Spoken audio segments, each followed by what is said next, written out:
আল্লাহ পাক কলম সৃষ্টি করে প্রত্যেকটা বিষয় লিখতে বলেছেন, কলম লিখে ফেলেছেন। কালি শুকিয়ে গেছে, কলম উঠিয়ে নেওয়া হয়েছে। অতএব এই দুনিয়ার জীবনে আপনার দুনিয়ার বাড়ি গাড়ি টাকা পয়সা রিজিক ব্যবসা বাণিজ্য স্ত্রী সন্তান এগুলোকে নিয়ে এত বিচলিত হওয়ার কিছু নাই। আপনার আমার তাকদীরে যা লেখা হয়েছে এর একটা দানা আপনি বেশি খেয়ে পৃথিবী থেকে যাবেন না। আর আপনার আমার রিজিকে যা আছে তার এক চুল রেখে আপনি দুনিয়া থেকে যাবেন না। এটাই চূড়ান্ত সত্য কথা। আপনি ঘুষ খান আর সুদ খান আর দুর্নীতি করেন আর মানুষের সম্পদ আত্মসাৎ করেন না কেন, যতটুকু লেখা আছে আপনার তাকদীরে এর বেশি আপনি কিছু পাবেন না।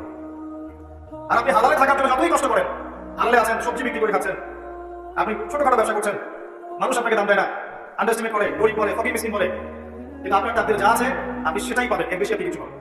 হুয়াল আউয়ালু ওয়াল আখির, আল্লাহ পাক প্রথম এবং আল্লাহই শেষ।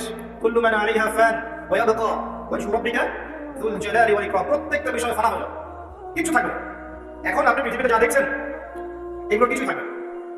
প্রত্যেক মানুষ, প্রত্যেকটা জিন, প্রত্যেক উদ্ভিদ, প্রত্যেক এই প্রাণী, আকাশ, মহাবিশ্ব সবাই শেষ হয়ে যাবে, কিছু থাকবে না। এই বিষয়টা আগে ভালো করে হজম করতে হবে যে আমরা এখানে থাকতে আসিনি, আমরা এই দুনিয়ায় থাকতে আসিনি, আমরা এখানে এসেছি চলে যেতে। যার মনের মধ্যে এই কনসেপ্ট থাকে সে কখনো আল্লাহ পাকের বিদ্রোহী হতে পারে, সে কখনো আল্লাহ দ্রোহিতা করতে পারে না, কুফরি করতে পারে না, শিরক করতে পারে না, আল্লাহর অবাধ্য হতে পারে না। যার মনের মধ্যে এই চিন্তা বদ্ধমূল যে আমি এখানে থাকতে আসিনি, আমি এখানে মুসাফিরের মতো এসেছি, গাছের ছায়া বিশ্রাম নিচ্ছি, বিশ্রাম নিয়ে এসে সবাই চলে যাবো। যারাই আল্লাহ দ্রোহিতা লিপ্ত হচ্ছে, শিরক করছে, বেদাত করছে, হারাম খাচ্ছে, ঘুষ খাচ্ছে, সুদ খাচ্ছে, জিনা করছে, আল্লাহ দ্রোহিতা করছে, আল্লাহ বিধান অস্বীকার করছে, তারা ইনডাইরেক্টলি ধরে নিয়েছে যে তারা মনে হয় পৃথিবীতে চিরকাল থাকবে। কারণ যদি কিয়ামতের মাঝে কথা তাদের স্মরণ থাকতো তারা কখনোই কাজগুলো করতে পারতো না, পারতো? এবার আসেন, আল্লাহ পাক কলম সৃষ্টি করে তাকদীর লিখেছেন, অতএব তাকদীর নিয়ে প্রিয় ভাইরা বিচলিত হবেন না। আপনার তাকদীরে যা আছে আপনি পাবেন, যা নাই কোশ্চেন গেলেও পাবেন না, ফুল স্টপ। আপনার তাকদীরে যা আছে আপনি পাবেন, না পেয়ে আপনি দুনিয়া থেকে যাবেন না, ফুল স্টপ। আর আপনার তাকদীরে যা নাই সারা দুনিয়ার মানুষ মিলে আপনাকে দিতে পারবে না।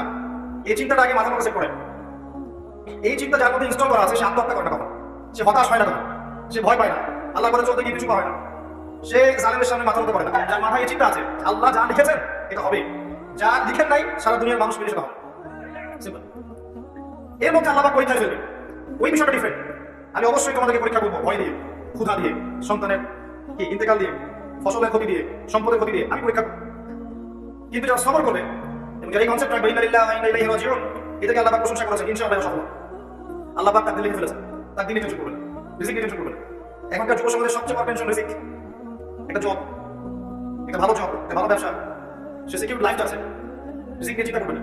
আপনার কাছে যে রিজিক আছে এটা আপনার কাছে আসবে ইনশাআল্লাহ, হয়তো সময় লাগছে কিন্তু আপনার কাছে আসবে ইনশাআল্লাহ।